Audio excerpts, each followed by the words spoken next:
ಶ್ರೀಕೃಷ್ಣಾಯ ನಮಃ. ವಸುದೇವಸುತಂ ದೇವಂ ಕಂಸಚಾಣೂರಮರ್ದನಂ ದೇವಕೀ ಪರಮಾನಂದಂ ಕೃಷ್ಣಂ ವಂದೇ ಜಗದ್ಗುರುಂ. ಬ್ರಹ್ಮಸ್ಥಾನ ಸರೋಜಮಧ್ಯವಿಲಸತ್ ಚೀತಾಂಶುಪೀಠಸ್ಥಿತಂ ಸ್ಫೂರ್ಜತ್ಸೂರ್ಯರುಚಿಂ ವರಾಭಯಕರಂ ಕರ್ಪೂರಕುಂದೋಜ್ವಲಂ ಶ್ವೇತಸ್ರಗ್ವಸನಾನುಲೇಪನಯುತಂ ವಿದ್ಯುದೃಚಾ ಕಾಂತಯ ಸಂಶ್ಲಿಷ್ಟಾರ್ಧತನುಂ ಪ್ರಸನ್ನವದನಂ ವಂದೇ ಗುರುಂ ಸಾದರಂ. ಶ್ರೀಗುರುಭ್ಯೋ ನಮಃ. ಲಂಬೋದರಂ ಪರಮಸುಂದರಮೇಕದಂತಂ ರಕ್ತಾಂಬರಂ ತ್ರಿನಯನಂ ಪರಮಂ ಪವಿತ್ರಂ ಉದ್ಯದ್ದಿವಾಕರ ಕರೋಜ್ವಲಕಾಯಕಾಂತಂ ವಿಘ್ನೇಶ್ವರಂ ಸಕಲವಿಘ್ನಹರಂ ನಮಾಮಿ. ತ್ವಾಂ ದೇವ ವಿಘ್ನದಲನೇತಿ ಚ ಸುಂದರೇತಿ ಭಕ್ತಿಪ್ರಿಯೇತಿ ಸುಖದೇತಿ ಫಲಪ್ರದೇತಿ ವಿದ್ಯಾಪ್ರದೇತ್ಯಗಹರೇತಿ ಚ ಯೇ ಸ್ತುವಂತಿ ತೇಭ್ಯೋ ಗಣೇಶವರದೋ ಭವ ನಿತ್ಯಮೇವ. ಶ್ರೀ ಮಹಾಗಣಪತಯೇ ನಮಃ. ಯಾ ಕುಂದೇಂದು ತುಷಾರಹಾರಧವಳ ಯಾ ಶುಭ್ರ ವಸ್ತ್ರಾವೃತ ಯಾ ವೀಣಾ ವರದಂಡಮಂಡಿತಕರ ಯಾ ಶ್ವೇತ ಪದ್ಮಾಸನ ಯಾ ಬ್ರಹ್ಮಾಚ್ಯುತ ಶಂಕರ ಪ್ರಭೃತಿಭಿಃ ದೇವೈಃ ಸದಾ ವಂದಿತಾ ಸಾ ಮಾಂ ಪಾತು ಸರಸ್ವತೀ ಭಗವತಿ ನಿಶ್ಶೇಷ ಜಾಡ್ಯಾಪಃ. ಶ್ರೀ ಸರಸ್ವತ್ಯೇ ನಮಃ. ವೇದಾರ್ಥತತ್ವವಿಶದೀಕರಣೇನ ಪುಂಸಾಂ ಉಚ್ಚೈರ್ಗತಿಂ ಜಗತಿಯೋ ದಯಾಯ ವಿಧಾತುಂ ರಮ್ಯಾಂ ಪುರಾಣಪದವೀಂ ಪ್ರಣಿನಾಯ ತಸ್ಮೈ ಲೋಕೇಶವೈಭವಪುಷೇ ಋಷಯೇ ನಮಸ್ತಾತ್. ತಸ್ಮೈ ವ್ಯಾಸಾಯ ಮುನಯೇ ಸರ್ವಜ್ಞಾಯ ಮಹರ್ಷಯೇ ಪರಾಶರ್ಯಾಯ ಶಾಂತಾಯ ನಮೋ ನಾರಾಯಣಾತ್ಮನೆ. ಶ್ರೀ ವ್ಯಾಸಾಯ ನಮಃ. ನಾರಾಯಣಂ ನಮಸ್ಕೃತ್ಯ ನರಂ ಚೈವ ನರೋತ್ತಮಂ ದೇವೀಂ ಸರಸ್ವತೀಂ ವ್ಯಾಸಂ ತತೋ ಜಯಮುದೀರಯೇತ್. ಕನಕರುಚಿದುಕೂಲಃ ಕುಂಡಲೋಲ್ಲಾಸಿಗಲ್ಲಃ ಶಮಿತಭುವನಭಾರಃ ಕೋಪಿ ಲೀಲಾವತಾರಃ ತ್ರಿಭುವನ ಸುಖಕಾರಿ ಶೇಷಶಾಯೀ ಮುಕುಂದೋ ಪರಿಕಲಿತರಮಾಂಗೋ ಮಂಗಲಂ ನಸ್ತನೋತು. ನಮಾಮಿ ಗೋವಿಂದ ಪದಾರವಿಂದಂ ಸದೇಂದಿರಾನಂದನಮುತ್ತಮಾಡ್ಯಂ ಜಗಜ್ಜನಾನಾಂ ಹೃದಯ ಸನ್ನಿವಿಷ್ಟಂ ಮಹಾಜನೈಕಾಯನಮುತ್ತಮೋತ್ತಮಂ. ನಮಸ್ತೆ ಚಕ್ರಹಸ್ತಾಯ ಶಾಂಗಹಸ್ತಾಯ ತೇ ನಮಃ. ನಂದಹಸ್ತಾಯ ತೇ ವಿಷ್ಣೋ ಶಂಖಹಸ್ತಾಯ ತೇ ನಮಃ. ಓಂ ನಮೋ ವಾಸುದೇವಾಯ ನಮಃ ಸಂಕರ್ಷಣಾಯ ಚ ಪ್ರದ್ಯುಮ್ನಾಯ ನಮಸ್ತುಭ್ಯಂ ಅನಿರುದ್ಧಾಯ ತೇ ನಮಃ. ಅನಾಕಾರೋ ಮಹೋಜಾಶ್ಚ ಯಶ್ಚಾದೃಷ್ಟಗತಿರ್ದಿವಿ ಜಗತ್ಪೂಜ್ಯೋ ಜಗತ್ಪ್ರಾಣಂ ತಂ ವಾಯುಂ ಪ್ರಣಮಾಮ್ಯಹಂ. ವಾಯುರೂಪಿ ಪರಮಾತ್ಮನೇ ನಮಃ. ಪ್ರಿಯ ಬಾಂಧವರೇ, ನಮ್ಮ ಈ ಶ್ರೀ ಲಾಲೀಕೃಷ್ಣ ಚಾನಲ್ಗೆ ಸ್ವಾಗತ. ಇಂದಿನ ವಿಡಿಯೋದಲ್ಲಿ ನಾವು ಶ್ರೀಮದ್ ವಾಯು ಮಹಾಪುರಾಣದ ಪ್ರಥಮ ಖಂಡದ 6ನೆಯ ಅಧ್ಯಾಯದ ಪೂರ್ವಭಾಗದ ವಿಚಾರ ಮಾಡೋಣ. ಈ ಅಧ್ಯಾಯದಲ್ಲಿ ಸೃಷ್ಟಿ ಪ್ರಕರಣ ಪಂಚಪರ್ವಗಳ ಜನನದ ವಿಚಾರ ಮಾಡೋಣ. ಶ್ರೀಕೃಷ್ಣಾಯ ನಮಃ. ಸೂತ ಪುರಾಣಿಕರು ಹೇಳುತ್ತಾರೆ, ಜಲವು ಅಗ್ನಿಯನ್ನು ಸುತ್ತುವರೆಯಲಾಗಿ ಭೂಮಿಯಲ್ಲಿ ಅಗ್ನಿಯು ನಷ್ಟವಾಯಿತು. ಸ್ಥಾವರ ಜಂಗಮ ರೂಪವಾದ ಸಕಲ ಜಗತ್ತು ಜಲಮಯವಾದ ಪ್ರಳಯೋದಕದಲ್ಲಿ ಮುಳುಗಿ ನಷ್ಟವಾಯಿತು. ಯಾವುದೊಂದು ವಸ್ತುವು ಗೋಚರವಾಗಲಿಲ್ಲ. ಆಗ ಸಹಸ್ರಾರು ಶಿರಸ್ಸು, ಕಣ್ಣು, ಕಾಲು ಇವುಗಳುಳ್ಳವನು, ಸರ್ವೋತ್ತಮನು, ಅತೀಂದ್ರಿಯನು, ರುಕ್ಮವರ್ಣನು, ನಾರಾಯಣ ನಾಮಕನೂ ಆದ ಭಗವಂತನು ಆ ಪ್ರಳಯೋದಕದಲ್ಲಿ ಯೋಗ ನಿದ್ರೆಯನ್ನು ಮಾಡುತ್ತಿದ್ದನು. ಆ ಶ್ರೀಮನ್ನಾರಾಯಣನು ಸತ್ವಗುಣೋದ್ರೇಕದಿಂದ ಎಚ್ಚರಗೊಂಡು ಶೂನ್ಯವಾಗಿರುವ ಲೋಕವನ್ನು ನೋಡುವನು. ಆಗ ನಾರಾಯಣನ ವಿಷಯವಾಗಿ ಜ್ಞಾನಿಗಳು ಈ ಮುಂದಿನ ಮಾತನ್ನು ಉದಾಹರಿಸುತ್ತಾರೆ. ಜಲವು ಬ್ರಹ್ಮನಿಗೆ ನಾರ ನಾಮಕವಾದ ಶರೀರವಾಗಿದೆ. ಆ ಜಲಕ್ಕೆ ನಾರ ಎಂಬ ನಾಮವು ಪ್ರಖ್ಯಾತವಾಗಿದೆ. ಅಂತಹ ಜಲದಲ್ಲಿ ಮಲಗಿರುವುದರಿಂದ ಬ್ರಹ್ಮನಿಗೆ ನಾರಾಯಣನೆಂಬ ಹೆಸರು ಬಂದಿದೆ. ನಾರಾಯಣನು 1,000 ಸಂಖ್ಯಾಕಗಳಾದ ರಾತ್ರಿಗಳನ್ನು ನಿದ್ರಾ ಸುಖದಿಂದ ಕಳೆದನು. ಅನಂತರ ಲೋಕಗಳನ್ನು ಸೃಷ್ಟಿ ಮಾಡಲು ಇಚ್ಛೆಯಿಂದ ಬ್ರಹ್ಮತ್ವವನ್ನು ಪಡೆದನು. ಬ್ರಹ್ಮನು ವಾಯುರೂಪವನ್ನು ಧರಿಸಿ ಆ ಜಲದಲ್ಲಿ ಸಂಚರಿಸಿದನು. ಆಗ ಅವನು ವರ್ಷಾಕಾಲದ ರಾತ್ರಿಯಲ್ಲಿ ಮಿಂಚಿನ ಹುಳದಂತೆ ಪ್ರಕಾಶಿಸಿದನು. ಅನಂತರ ಆ ಪ್ರಳಯೋದಕದಲ್ಲಿ ಭೂಮಂಡಲವು ಮುಳುಗಿ ಹೋಗಿರುವುದನ್ನು ಊಹಿಸಿ ಜಾಗರೂಕನಾಗಿ ಭೂಮಿಯನ್ನು ಉದ್ಧರಿಸುವ ವಿಷಯದಲ್ಲಿ ಯೋಚಿಸಿದನು. ಅನಂತರ ಪರಮಾತ್ಮನು ಪೂರ್ವಕಲ್ಪದಲ್ಲಿ ಹೇಗೆ ಅವತರಿಸಿದನೋ ಹಾಗೆಯೇ ದಿವ್ಯ ರೂಪವನ್ನು ಧರಿಸಲು ಮನಸ್ಸಿನಲ್ಲಿ ಯೋಚಿಸಿದನು. ಆ ಭಗವಂತನು ಭೂಮಿಯು ಸರ್ವತ್ರ ವ್ಯಾಪಿಸಿರುವ ಜಲದಲ್ಲಿ ಮುಳುಗಿದೆಯೆಂದು ತಿಳಿದು ಯಾವ ರೂಪವನ್ನು ಧರಿಸಿದರೆ ಈ ಭೂಮಂಡಲವನ್ನು ಉದ್ಧಾರ ಮಾಡಬಹುದೆಂದು ಯೋಚಿಸಿದನು. ಜಲಕ್ರೀಡೆಯಲ್ಲಿ ಸಮರ್ಥವೂ ಸರ್ವಭೂತಗಳಿಗೂ ಅಭೀತವೂ ಜ್ಞಾನ ಸ್ವರೂಪವೂ ಧರ್ಮನಾಮಕತವೂ ಆದ ವರಾಹಾವತಾರವನ್ನು ಮಾಡಲು ಆ ಭಗವಂತನು ಅಪೇಕ್ಷಿಸಿದನು. ಅನಂತರ ಶ್ರೀಮನ್ನಾರಾಯಣನು ಶತಯೋಜನ ವಿಸ್ತೀರ್ಣವೂ ಶತಯೋಜನ ಎತ್ತರವೂ ನೀಲ ಮೇಘ ಸದೃಶವೂ ಮೇಘದಂತೆ ಗರ್ಜನೆಯುಳ್ಳದ್ದು ಮಹಾಪರ್ವತದಂತೆ ಉನ್ನತವೂ ಶುಭ್ರವೂ ತೀಕ್ಷ್ಣವೂ ಆದ ಕೋರೆ ಹಲ್ಲುಗಳಿಂದ ಸಹಿತವೂ ಮಿಂಚು ಮತ್ತು ಅಗ್ನಿಗೆ ಸಮವಾದ ಕಣ್ಣುಗಳುಳ್ಳದ್ದು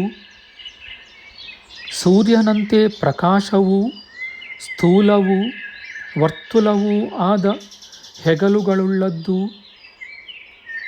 ಸಿಂಹ ಸಮಾನ ಗತಿಯುಕ್ತವೂ ಸ್ಥೂಲವೂ ಉನ್ನತವೂ ಆದ ಸೊಂಟವುಳ್ಳದ್ದು ಶುಭ ಲಕ್ಷಣ ಸಹಿತವೂ ಅತಿ ವಿಶಾಲವೂ ಆದ ವರಾಹ ರೂಪವನ್ನು ಧರಿಸಿ ಪೃಥ್ವಿಯನ್ನು ಉದ್ಧರಿಸುವುದಕ್ಕೋಸ್ಕರ ಪಾತಾಳವನ್ನು ಪ್ರವೇಶಿಸಿದನು. ವರಾಹ ರೂಪಿಯೂ ವ್ಯಾಪ್ತನೂ ಆದ ಶ್ರೀಮನ್ನಾರಾಯಣನು ವೇದವಾದಿಯೆಂಬ ಉಪದಷ್ಟನು ಯಾಗವೆಂಬ ಹೃದಯ ಚಿತಿಯೆಂಬ ಮುಖ ಅಗ್ನಿಯೆಂಬ ನಾಲಿಗೆ ದರ್ಬೆಯೆಂಬ ರೋಮ ಬ್ರಹ್ಮನೆಂಬ ಶಿರಸ್ಸು ಅಹೋರಾತ್ರಿಗಳೆಂಬ ನೇತ್ರ ವೇದಾಂಗಗಳೆಂಬ ಕರ್ಣಾಭರಣ ಆಜ್ಯವೆಂಬ ನಾಸಿಕೆ ಸ್ರುವವೆಂಬ ಮೂಗು ಮಹಾಸಾಮಘೋಷವೆಂಬ ಧ್ವನಿ ಪಶುವೆಂಬ ಮೊಳಕಾಲು ಉನ್ನತವಾದ ಶರೀರ ಸುವರ್ಣಮಯವಾದ ಲಿಂಗ ಸ್ಥಾನವೆಂಬ ಬೀಜ, ಮಂತ್ರಾಜ್ಯಗಳೆಂಬ ಪೃಷ್ಠಭಾಗ, ಸೋಮಲತೆಯೆಂಬ ರಕ್ತ, ವೇದವೆಂಬ ಸ್ಕಂದ, ದಕ್ಷಿಣೆಯೆಂಬ ಹೃದಯ, ಉಪಾಕರ್ಮವೆಂಬ ಇಷ್ಟಿಕಾಂತಿ, ಪ್ರವರ್ಗ್ಯವೆಂಬ ದ್ರವ್ಯಭೂಷಣ, ಛಾಯೆಯೆಂಬ ಪತ್ನಿ, ನಾನಾ ಛಂದಸ್ಸುಗಳೆಂಬ ಮಾರ್ಗ, ಉಪನಿಷತ್ತುಗಳೆಂಬ ಆಸನ, ಇವುಗಳುಳ್ಳವನು, ಸತ್ಯಧರ್ಮರತನು, ಶ್ರೀಮಂತನು, ಪರಾಕ್ರಮಿಯು, ಕಾಂತಿವಂತನು, ನಾನಾ ದೀಕ್ಷಾರತನು, ಯೋಗಿಯು, ಮಣಿಶೃಂಗದಂತೆ ಉನ್ನತನೂ ಸಮರ್ಥನೂ ಆಗಿ ಆ ಪ್ರಳಯೋದಕವನ್ನು ಪ್ರವೇಶಿಸಿದನು. ಆ ಪ್ರಜಾಪತಿಯಾದ ಬ್ರಹ್ಮನು ಜಲದಿಂದ ಆಚ್ಛಾದಿತವಾದ ಭೂಮಿಯನ್ನು ಹೊಂದಿ ಉದ್ಧರಿಸಿದನು. ಅನಂತರ ಆ ಭೂಮಿಯನ್ನು ಜಲದಿಂದ ಪ್ರತ್ಯೇಕಿಸಿದನು. ಸ್ವಾಮಿಯಾದ ಭಗವಂತನು ಸಮುದ್ರಗಳ ಜಲವನ್ನು ಸಮುದ್ರಗಳಲ್ಲಿಯೂ ನದೀ ಜಲವನ್ನು ನದಿಗಳಲ್ಲಿಯೂ ಸ್ಥಾಪಿಸಿ ಪಾತಾಳ ಲೋಕದಲ್ಲಿ ಮುಳುಗಿರತಕ್ಕ ಭೂಮಿಯನ್ನು ಲೋಕ ಕಲ್ಯಾಣಕ್ಕಾಗಿ ತನ್ನ ಕೋರೆ ಹಲ್ಲುಗಳಿಂದ ಎತ್ತಿ ಹಿಡಿದನು. ಭೂಧಾರಕನಾದ ಆ ಭಗವಂತನು ಆ ಪೃಥ್ವಿಯನ್ನು ತಂದು ಸ್ವಸ್ಥಾನದಲ್ಲಿಯೇ ಇರಿಸಿದನು. ಭಗವಂತನಾದ ಶ್ರೀಮನ್ನಾರಾಯಣನ ಮಹಿಮೆಯಿಂದ ಆ ಭೂಮಿಯು ಪ್ರಳಯೋದಕದಲ್ಲಿ ದೊಡ್ಡ ಹಡಗಿನಂತೆ ತೇಲಾಡಿತೇ ಹೊರತು ನೀರಿನಲ್ಲಿ ಮುಳುಗಲಿಲ್ಲ. ಕಮಲೇಕ್ಷಣನಾದ ಆ ಭಗವಂತನು ಭೂಮಿಯನ್ನು ಎತ್ತಿ ಹಿಡಿದು ಅದನ್ನು ಸ್ಥಿರವಾಗಿ ಸ್ಥಾಪಿಸಲೋಸ್ಕರ ಭಾಗ ಮಾಡಲು ಇಚ್ಛಿಸಿದನು ಮತ್ತು ಆ ಭೂಮಿಯನ್ನು ಸಮನಾಗಿ ವಿಭಾಗಿಸಿ ಅದರಲ್ಲಿ ಪರ್ವತಗಳನ್ನು ಹುಡುಕಿದನು.